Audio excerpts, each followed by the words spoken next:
नमस्ते दोस्तों। तो करेले का सीज़न है तो करेला बनाना तो बनता है। वैसे तो हर मौसम में आता है, लेकिन गर्मियों में ज़्यादा ही कुछ बनता है, स्पेशल बन जाता है जब हम लोग कच्चा आम डाल के बनाते हैं, अम्बिया डाल के बनाते हैं।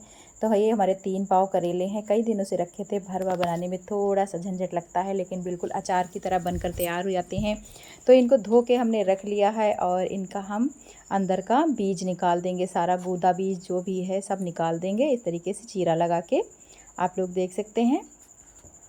और इसमें का बीज जो है हम फेंकेंगे नहीं, क्योंकि करेला अगर पूरी हेल्दी तरीके से ना खाया जाए तो बेकार है। देखिए अच्छा करेला था, बीज भी बहुत मजबूत वाला नहीं था, फिर भी मजबूत होता तब भी नहीं फेंकना था। और करेले हमारे सारे खाली हो गए हैं।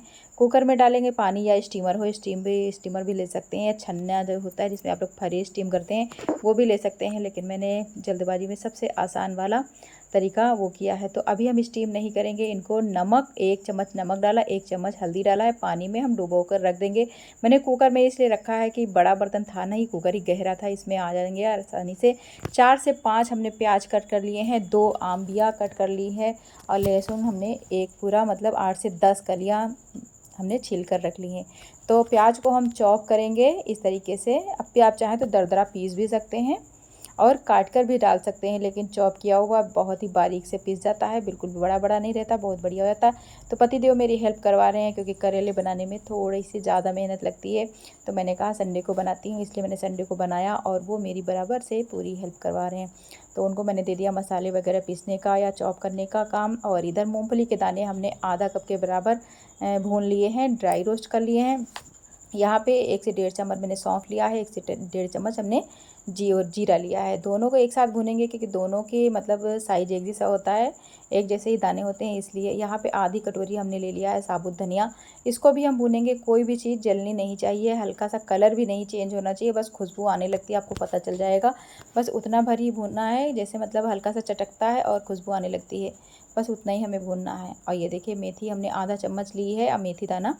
और मेथी दाना जब चटक जाए तब हम इसमें डालेंगे आधे चम्मच से कम कलौंजी के दाने, क्योंकि कलौंजी का दाना बहुत छोटा होता है, जल जाएगा अगर मैं पहले डाल दूंगी या साथ में डाल दूंगी। और दोनों को फटाफट निकाल लेंगे, ज़्यादा नहीं जलाना है वरना कड़वापन आ जाएगा। यहाँ से 4 से 5 हम लेंगे सरसों, और सरसों को भी हल्का सा भूनेंगे। सरसों भी बहुत जल्दी भून कर तैयार होती है, क्योंकि पैन हमारा गर्म है और फटाफट भून के तैयार हो जाती है। इसको जल्दी से पलट लेंगे। सारे मसाले हमारे भून चुके हैं, इधर करेले का भी हमारा टाइम हो चुका। नमक पानी में अगर आप डालते हैं फ्रेंड्स, तो ये कड़वापन पूरी तरीके से ख़त्म कर देता है। और 15 से 20 मिनट ज़रूर डालें। ये देखिए हमने 15 से 20 मिनट डाला था, उसका नमक पानी हटा दिया। उसमें डाला है एक नीचे कटोरी या स्टीम या जाली, कुछ भी रख सकते हैं आप, जैसे भी स्टीम करना चाहें। अगर स्टीम कर देते हैं तो करेला खाने में ज़्यादा सॉफ्ट रहता है, और पकाने में भी बाद में दिक्कत नहीं होती है। तो अभी मैंने इनको 1 सीटी तक हम इन्हें पकने देंगे। 1 सीटी आएगी, फिर सीटी हम तुरंत निकाल देंगे। मतलब स्टीम निकाल देंगे, ऐसे ही नहीं रखेंगे। और इधर मसाले ठंडे हो गए हैं, जब तक उसमें सीटी आती है तब तक ये काम कर लेते हैं, क्योंकि इसमें बहुत सारे इसी तरीके के काम होते हैं, एक के बाद एक के बाद एक करना होता है। तो मसाला हल्का सा दरदरा पीस लिया, जैसे सिलबट्टे का होता है। मूँगफली के दाने भी हम ऐसे ही पीसेंगे, बस हल्का सा इस तरीके से चलाएँगे और फटाफट बंद कर देंगे। ये देखिए इस तरीके से हल्का सा दरदरा, दानेदार रहेगा तो ज़्यादा टेस्टी लगेगा। यहाँ पे 3 से 4 चम्मच हम लेंगे नारियल पिसा हुआ। स्वाद बढ़िया आता है और हेल्दी भी रहता है, इसलिए हम 3 से 4 चम्मच ले लेंगे।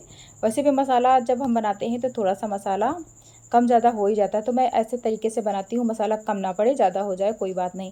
तो सारा प्याज और लहसुन इन्होंने चॉप कर दिया है, तो मैंने इसे डाल दिया तेल में। तेल थोड़ा सा ज़्यादा लेंगे, जैसे सब्जी बनाते हैं उस तरीके से, हल्का सा प्याज का कच्चापन कम हो जाए, बस बहुत ज़्यादा प्याज को नहीं जलाना है। बहुत लोग तो ऐसे ही कच्चा भर देते हैं, तो वो भी अच्छा लगता है, लेकिन मुझे सही नहीं लगता है, मुझे पका हुआ ही ज़्यादा टेस्टी लगता है। इसलिए देखिए प्याज हल्का सा ही भुना था, मैंने 1 चम्मच इसमें हल्दी पाउडर ऐड कर दिया है। बाकी कोई मसाले हमें नहीं ऐड करना है, क्योंकि सारे मसाले हमने भून कर ऐड करने हैं। तो देखिए 1 सीटी हमने, बिल्कुल 1 सीटी पूरी भी हुई भी नहीं थी, आधी सीटी लगभग हुई थी, हमने स्टीम निकाल दिया है कुकर की। और इधर मसाला भी हमारा पक रहा है, लगभग पककर तैयार हो गया। तो इसी स्टेज पे हम डाल देंगे इसमें अम्बिया जो हमने पीस कर रखी थी, और करेले की बीज भी, करेले की बीज जो मैंने निकाली थी उनको भी, जैसे अम्बिया को हल्का सा दरदरा, मतलब दरदरा क्या, वही चीज़ जो थोड़ा सा ज़्यादा पेस्ट बना दिया था। दरदरा बिल्कुल दानेदार नहीं पीसना है, थोड़ा सा पेस्टी बनाना है। वैसे ही हमने बीज को भी साथ में पीस दिया। इसमें है लहसुन, जो मसाला मैं भून रही हूँ इसमें लहसुन है, प्याज है, और अम्बिया है और करेले की बीज है, इतना है हमारा। इसमें डाल देंगे थोड़ा सा गुड़, यानी कि 1 से 1.5 चम्मच के करीब। हल्का सा मीठापन होता है तो ज़्यादा अच्छा लगता है। अब मसाले में जाएगा नमक स्वाद अनुसार, और मसाला हो गया फर्स्ट क्लास हमारा तैयार। इस मसाले को भूनना नहीं है, ये तो पका हुआ ही है। इसको हम मिक्स करेंगे, ये देखिए, और नीचे उतार लेंगे क्योंकि पैन में मिक्स करते नहीं बन रहा था। तो जैसे ही हमने सूखा मसाला डाला, हमारा मसाला ड्राई हो गया है। इसमें हम थोड़ा सा तेल ऐड करेंगे, ये देखिए, और मसाले को ठंडा करेंगे।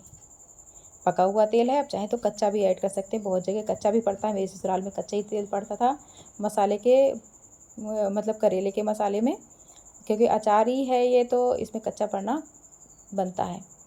तो ये देखिए मसाला तैयार हो गया। इधर हमने स्टीम निकाल दिया फटाफट, और करेले निकाल लेंगे। करेले पक चुके हैं बढ़िया से, और अब बाद में हमें पकाना नहीं पड़ेगा। जब हम भरेंगे इनको तो हम धागा वगैरह नहीं लपेटेंगे, आराम से इनका मसाला अंदर टिका रहेगा, क्योंकि इन्हें ज़्यादा छेड़ना नहीं होगा, बार बार उलटना पलटना कि पके कि नहीं पके, ये सब कुछ नहीं करना होता है। और जब आप स्टीम कर लेते हैं तो कड़वापन बिल्कुल ख़त्म हो जाता है। 2 काम ज़रूरी होते हैं, जैसे कि आप नमक, हल्दी नमक के पानी में इनको डालें 15 से 20 मिनट, उसके बाद हल्का सा मतलब स्टीम कर लें, या फिर जैसे फरे बनाते हैं उस तरीके से स्टीम कर लें। तो मेरे पास और कोई जुगाड़ नहीं था, इसलिए मैंने कुकर में किया है। तो इतनी गर्मी में बार बार हम लोग छोटे मोटे जो काम बैठ के करने वाले होते हैं लेके आते हैं रूम में और आराम से करते हैं। करेले भरकर हमारे तैयार हो गए फ्रेंड्स, ये देखिए, और बहुत ही बढ़िया बनते हैं। और लेकिन थोड़ी सी मेहनत तो लगती है, लेकिन बहुत ही बढ़िया बनते हैं।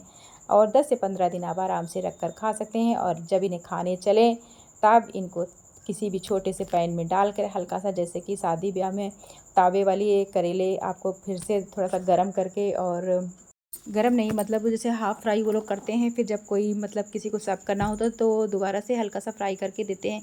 सेम उसी तरीके से मैं करेले बना रही हूँ। इनको मैंने रख दिया है और मीडियम फ्लेम पे थोड़ी देर ढक के पकाएंगे। उसके बाद हम 2 से 3 मिनट के लिए, ढकना उतना ज़रूरी नहीं है लेकिन थोड़ा सा ढकेंगे। उसके बाद हल्का सा नमक डालेंगे, क्योंकि करेले के ऊपर पानी में हमने उबाला था, तो हल्का सा नमक डालेंगे थोड़ा और चटपटा बनाने के लिए। इन्हें धीरे धीरे पलटेंगे इस तरीके से, और ये हमारे हाफ़ फ्राई करेले तैयार हो जाएंगे। थोड़ा सा पलट के पकाएंगे 5 मिनट, ये देखिए इस तरीके से।